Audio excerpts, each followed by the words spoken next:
Abuja. Now listen.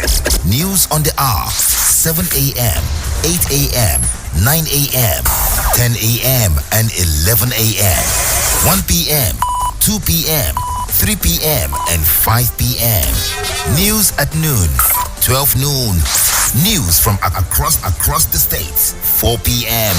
And our major news at 6 p.m. Citizen FM 93.7.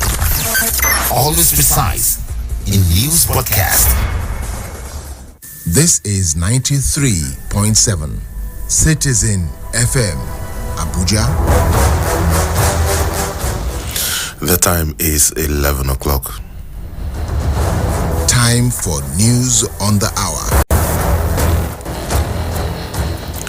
Good morning and welcome to the Citizen FM News at 11. I'm Lawrence Umoite.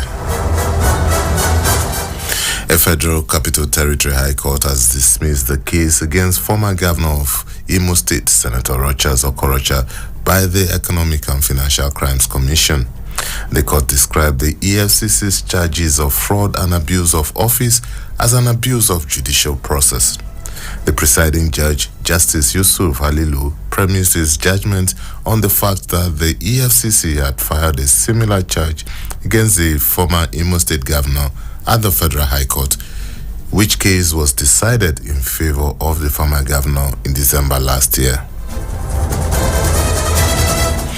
The federal and Edo state governments, through the National Animal Identification and Traceable System, a scheme under the Federal Ministry of Agriculture, have developed a partnership that would check herdsmen, farmers' clash, and other vices that had led to cases of killings, kidnapping, destruction of farms, and others. Speaking at a stakeholders' engagement in Benin City, Edo State capital, on animal identification processes and inherent benefits, the State Commissioner for Agriculture and Food Security, Stephen Idehere, said Governor Godwin Obaseki's administration keyed into the scheme because it would boost his initiative to relaunch the state into national reckoning. And on the foreign scene, the United Nations has warned that over 122 million people are facing hunger in the world due to the COVID-19 pandemic, weather shocks, and conflicts, including the war in Ukraine. This was contained in a joint report by 5 UN agencies. It noted that while global hunger figures stalled between 2021 and 2022, there are many places in the world facing deepening food crisis.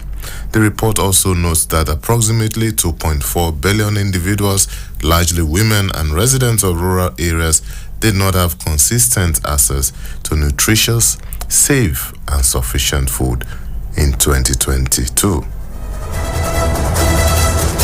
And in sports, the senior national team of Nigeria will begin the quest to be at the 2026 World Cup in November in Group C, where they will be hoping to make up for the disappointment of missing out on the 2022 edition, which was hosted in Qatar.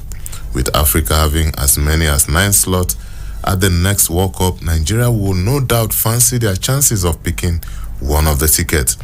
They went into draws as one of the seeded teams based on the last FIFA ranking, which was used in picking the 9 seeded teams. For a spot in the 2026 edition, which will be hosted by Canada, Mexico, and the United States, the Super Eagles will need to navigate past 5 teams in their group, which consists of Lesotho, Rwanda, Zimbabwe, Benin Republic, and South Africa. And that's the Citizen FM News on the hour. I am Lawrence Umoite. Good morning.